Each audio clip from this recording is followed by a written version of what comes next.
In a recent survey, nearly 70% of the country said they had a pessimistic view of the economy now and in the future. That gloomy assessment sharply contradicts the current administration, who said they see smooth sailing ahead.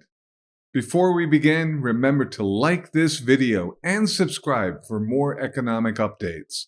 Not long ago, White House Press Secretary Karine Jean-Pierre reiterated the administration's position that all is well, saying, "We do not see a recession or pre-recession. We see a strong economy." Well, it turns out the 70% of regular Americans who see anything but a strong economy may be onto something. According to the Commerce Department's advanced estimate of gross domestic product for the first quarter, the economy grew at an annualized pace of just 1.1% during the first 3 months of 2023. That's well below the 2.6% rate posted in the prior quarter. It's also far below the 2.1% GDP growth rate for all of 2022.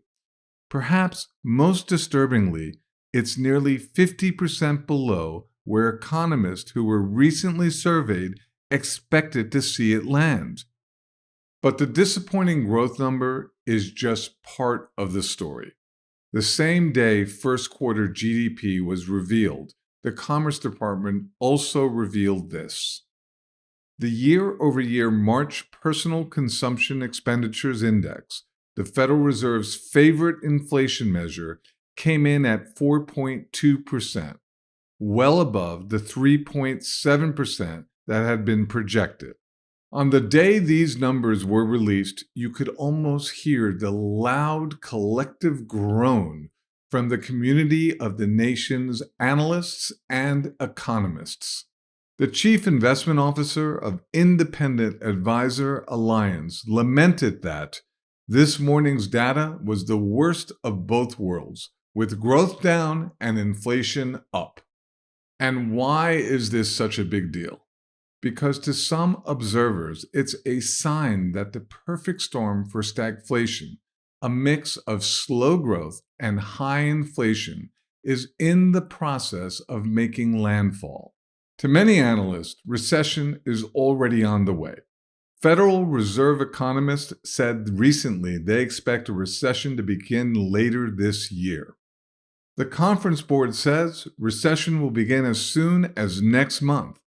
In their most recent economic forecast, the board also downgraded their projection for second quarter GDP growth to negative 1.8% annualized.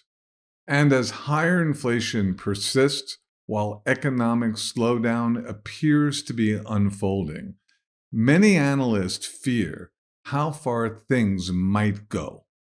Chris Campbell, a former Assistant Secretary of the U.S. Treasury, said recently that he's growing increasingly alarmed about the possibilities that the U.S. might well be facing stagflation. And in Bank of America's most recent Global Fund Manager survey, nearly 90% of respondents said stagflation is their base case scenario over the next 12 months. The White House seems to see nothing but blue economic skies all around, even while the dark clouds of recession and now stagflation appear to be gathering.